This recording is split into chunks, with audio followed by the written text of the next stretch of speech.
Today we have Trey Lotz from California, originally from upstate New York, and he is a Scientologist, OT level 8, and a level 8 auditor. For those of us who speak English, what does that mean? Well, it means that I've done all of the levels that can be done in the church, and I've done all of the training levels that can be done in the church besides certain levels that can only be done at flag. Okay. Okay, great. Now, so how long have you been doing Scientology? Well, I got interested in Scientology at the end of 1968, and I started in 1969, so this is my 40th year. I got trained as an auditor pretty much right away, and I started practicing independently in 1970, and I've been doing so full-time ever since. Okay, independently. So that's called an independent field auditor? Yes, I audited. I wasn't a staff auditor. I didn't audit in an organization. I had a private practice, and I was under the auspices of the church, but I had my own. I had my own clients, and I had my own practice. So going back that far, you've obviously seen a lot of changes and a lot of history happen regarding the church and the outside world and all. Yeah. And some good and bad, and good, bad, and ugly, I'm assuming. There obviously were different political issues and scandals and lawsuits and various things. How were you related to any of those things? Well, those are things we heard about. As a field auditor, I wasn't privy to any of it, really. Most of it I read about in the paper. So there were a lot of field auditors. There were a lot of people out there doing Scientology that weren't at all related to those things. Oh yeah, sure. And even people in the missions and people in the orgs, they never would have known about any of that stuff. That was all handled through a special unit of the church called the Guardian's Office, and they were the ones that were involved in all those activities. Okay, so they didn't relate directly to the everyday things that you guys did? No. You're no longer within the auspices of the church, correct? Yeah, I'm completely independent now. Great. And so obviously, when people talk about Scientology, they think of the Church of Scientology ordinarily. That's like the brand, and that is all the things you hear about the news, the celebrities, the protests, the difficulties with various world governments, and the list goes on and on and on. Now, from me having met you through the International Free Zone Association online, I was very interested not just in terms of the sociological psychology aspects of the Church of Scientology, basically as a cult researcher, but I'm also an interfaith minister, so I was very interested in the belief system is a very separate thing from that, of course. And when we met, you and a lot of other people that I got to know really realized that there's a whole nother Scientology out there that is extremely different in culture and mentality from what people think of in terms of the official Scientology that's out there. So how do you see these two Scientologies, and how are they different, and how are they the same? Well, Scientology is an applied religious philosophy, and it's a subject that people can study. It's a series of tools that people can use to improve their lives, and of course anybody can practice Scientology simply by studying it and applying it. People like myself who practice it independently, I work with individuals to apply some of the techniques. But that's an important thing to understand about Scientology. Scientology is a series of tools, and those tools in themselves are neutral.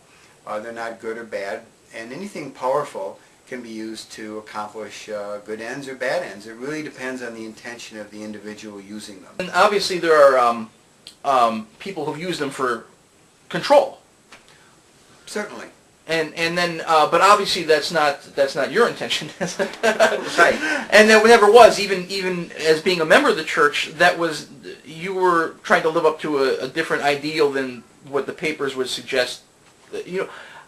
You mentioned about the difference between looking at Scientology as a group or an organization versus what it is as a belief system. Well, yeah, sure. There are groups, there are individuals. I mean, there's hundreds of different groups in Scientology, and each of them have a slightly different culture. I mean, if you have an org in different, that exists in different countries, they're going to have different cultures. Small missions are going to have a whole different culture. Individual field practices like I have, they're going to be a whole another different experience. So when people talk about the cult characteristics of Scientology, you see this as applying in different degrees or not applying to different groups. Like, for instance? Yeah, in different degrees. Like the international management of Scientology, they all live in the same place, and there's very little interaction with the environment, and you could make a case that that was pretty cult-like. When you get down to the level of individual orgs, those people live out in the public. They have families. They do other activities. There's a lot of interaction with society in general, and that's not really, I'm sure those people wouldn't consider they were part of any cult, and it's certainly not true for the individual Scientologist. I mean, somebody going in to do a course or get some auditing, you know. Their lives aren't being run by... Yeah, and 95% of their lives have nothing to do with being on course or getting auditing. They just live their own lives. And is the Sea Org somewhere in the middle, or how does that... Well, the Sea Org is a sort of, they consider it to be a fraternal organization, and that in itself exists at different levels. It exists in a kind of an isolated, you can be part of an organization that's pretty isolated. Let me put it this way: if you're part of the Sea Org that manages other parts of the Sea Org, you're going to be isolated from society. You're going to only be in communication with the things you're managing. But at the level of local orgs, people that are in the Sea Org interact with the public all the time. And there's certainly barriers there.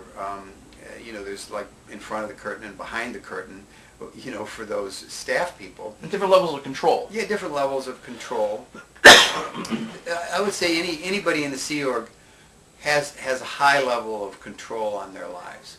And their actual independence of decision and independence of freedom is quite limited, I would say, in many ways. Okay. Because, I mean, there's talk about people in the Sea Org obviously being assigned to do mission work or whatnot in different places, and having very controlled contact with their own families or with correspondence and things like that. But obviously that's not your experience because you weren't in those things. You didn't directly deal with a lot of those being an independent field auditor. Oh yeah, I mean, basically I did whatever I wanted to do. Yeah, and that's been your profession for all these years. Yeah, 40 years. Wow, that's been your profession. Yeah. Great, with the exception of being in a band for a few years back in high school. Right. Great, okay. Well, what are your impressions of the free zone? Because a lot of people, even within the official church, don't really know the free zone exists, and obviously people don't know there's a, for lack of a better way of putting it, a second Scientology, a different one, than people see in the newspapers. How would you describe the free zone? Well, the free zone is a loose association of independent practitioners or just people that are interested in pursuing Scientology outside of the official church. And it's very loose. Nobody's in charge of it. There is no single group that's the free zone. I'm a member of the International Free Zone Association, and we practice sort of the highest and best version of Scientology that we consider to be more true to the ideals, and that's really what the free zone is. But there's all kinds of different people in the free zone, doing different things, and you just have to kind of research it and see what's right for you. You've had the opportunity over these years to work with a lot of different people with a lot of different backgrounds. Can you mention a few of those different types of people that you religiously, professionally? Oh yeah, I've worked with a lot of holistic doctors and chiropractors, nutritionists, professional people, musicians, people who are involved in other religions, you know, Buddhists, spiritualists, all kinds of people that had all kinds of interesting New Age practices. How were you able to make those things compatible or did it require an effort to make them compatible with their existing belief systems? Well, Scientology is really not a belief system. It's a discipline of practice. And so in other words, if I'm auditing somebody, it's just following the auditing procedure. It doesn't really matter what the person's belief system is that I'm auditing. I'm not trying to change their belief system. Sure. Okay. So you can audit a Buddhist as a Buddhist, or Yes. So it's a more general thing. Yeah. This first video that we're doing really is just a brief, getting to know you for any future videos we might do. But there was something that you and I both thought would be important, just as an add-on to this, to give people a little taste for where we might be going, to help people understand Scientology for what it is on the inside, not as a sociological phenomenon or a cult or a political thing or a religion, but more in terms of what it actually does, apart from all the politics and things that people usually associate it with. And that is, you talked about having a purpose. Right. I think that the important way to understand Scientology is, as I said earlier, that it's a series of tools. Now, if you as an individual have an idea of what kind of a life that you want to have, what kind of a future do you want to have, how do you want to live, then you can use these tools in order to accomplish that. And that way that you are using Scientology. The other view is that Scientology is something that you're in. And I don't know that that's as useful of a view of Scientology. Scientology is something that you can use to accomplish what you want to accomplish in your life. So it doesn't have to be a label on a name badge or an affiliation, so much as it's something that you can use in your life. Yes, exactly. It's a practice and not a belief system. So people can explore and learn with other people that are like-minded and have an interest in this body of knowledge and expertise without any strings attached. Well, yeah. I've always tried to create that situation for the people that I've worked with. You don't want to be involved in something that if they help you, now you're obligated. There's an exchange. Somebody wants to get some auditing, and auditing costs, so much an hour. Well, then you buy some auditing, and you get the auditing, and then you go your way, There's no further obligation to it. And that's one of the things I've objected to over the years, is it seemed like the organization itself, being a part of it, created a lot of obligations, so that when you got an increased amount of personal freedom, that was also matched by an increased amount of obligation. And that's a contradiction. It's a contradiction. So you're not really freeing people to be free. You're freeing people. You're trying to make them more able so they can help you more. And of course, if people want to help you more, great, good for them. But not everybody wants to do that, and people should be just free to do whatever they wanted to do. Absolutely. I'll vote for that. Well, on the last note, is there any generic advice that you would give to just Joe Average out there who wants to get past all the bluster and propaganda and everything else on all the different sides of it all, and just says, this Dianetic Scientology, there's something interesting about it. What would be their next step? What advice would you give to them if they're interested in exploring it as something useful, as opposed to something to put on their petri dish or as a political essay? Well, they could buy some books, just read them. In fact, there are many things that they can do just on their own.